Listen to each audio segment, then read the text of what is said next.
There's new basketball, which means that the old basketball is gone, and all these things you're seeing were done with the old leather basketball. What great memories with that old ball. I mean, who can forget some of this stuff with the old leather ball? That was you dunking on me. Yeah, was that, Ernie? Yeah, not quite. Just look at these images. Look what Charles did to Shaq with the old leather ball. Look at Craig Sager with the old leather ball. Kenny the Jet Smith. Charles.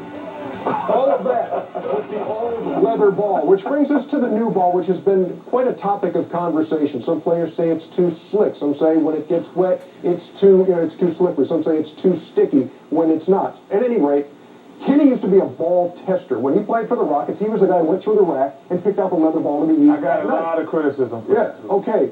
So you guys know by feel what ball feels good that you want to play with. Okay. You have a blindfold. I have a blindfold with Chuck. You're going to put the blindfold on Charles. Yeah, because we got to see if he can pick out the best basketball.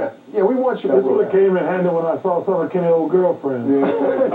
Here's what we want you to do. And don't get no memories when I'm blindfolding you right now. Okay, so you can't see anything. Yeah, I'll have to use some handcuffs and stuff. Okay, if you can't see anything, okay, Charles, here's what we're going to do. Okay. All right, I want to go down the line. No, because he did take a sneak peek. We've got some basketballs here, and here's what I want. Here's what I want you to do. Charles, come right up here. Okay. Wait. Here's the first basketball I want you to do. Which one's the best? I just want you to tell us what ball you would want to play with if you had a game tonight. Okay, here's the first ball. And then that's ball number one. Don't say it. Here's ball number one. Ball number one. Definitely don't want to play with that one. Here's number two.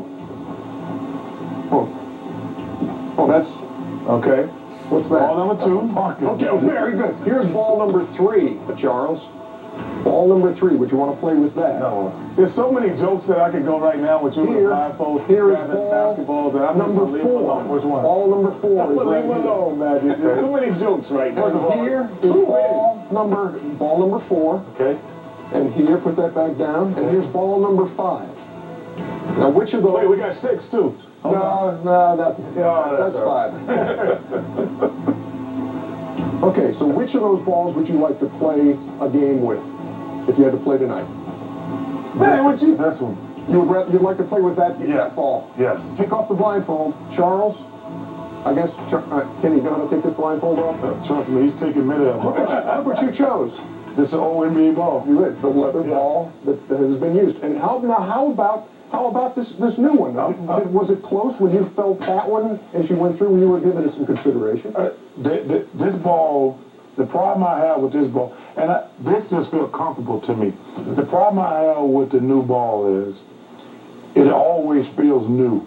When we played, when Kenny would look for balls, he would never go to the rack and grab a new ball. We were always looking for worn balls. And the problem I have with this ball, it's going to feel new. But the problem also is that a new ball, the old ball, it has to get worn. So that getting worn out process, that's the biggest thing. Yeah, but this ball ain't never going to get worn. All right, it's going to feel new all the time. Let's bring Steve Kerr into this equation, because Steve was one of the guys who tested the new ball. You don't have a 62-year-old guy test the ball? Steve, what was the testing process like? And now, has your opinion of the ball changed as you've heard what some players have had to say about it? Well, first of all, the process was Mark Jackson, Reggie, and Cheryl Miller and I went to the Garden one day, shot around with Stu Jackson, kind of looked at the ball. Mark shot his little teardrop. Reggie shot some threes. I mean, we just messed around a little bit for 45 minutes. I really liked it. I liked the feel. I thought it had more grip than the old ball. What we didn't do was play in a pickup game. We don't do that anymore. We didn't sweat. We didn't get to the point where we were actually perspiring, and that's been the complaint that I've heard from the players, that once they start sweating, the ball gets slick. Okay, let's talk to Magic. This thing, see, I can palm this, which is I love the new ball. You couldn't palm it. I could not palm a leather ball. I can't. Well, to me, it's a smaller ball in a sense. It's not as big, as the old ball. But at the end of the day, what's going to happen is you will adjust.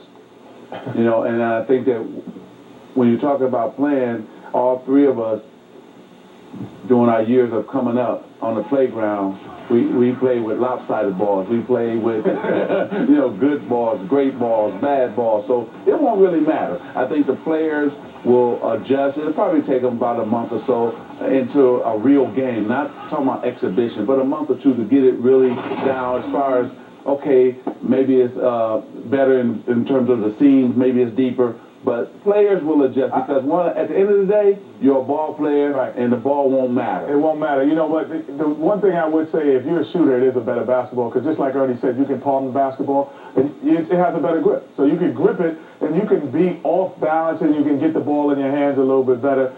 But the one thing that I understand about the players, the only thing that matters is the ball, and they change that. You can change the short length, the jersey length, but the ball is the most invaluable part of the game that got changed without really talking to the players. No disrespect to Kenny, Cheryl, Steve, anybody. They should have got some guys who actually played. Oh, they didn't have me in it. So, they should have got some young guys who are going to run up and down the court to test the ball. Well, let's go back to Steve real quick because obviously it's an electric atmosphere down there tonight. What's it going to be like in Miami tonight for ring night? Pretty amazing. Both coaches have talked about maybe not even playing some of their younger players. You have a great one tonight, Steve. It's good to see you. We look forward to the opener of the NBA season short time from now here on TNT. And still to come on TNT NBA Tip-Off presented by Autotrader.com. Our NBA insider, David Aldridge,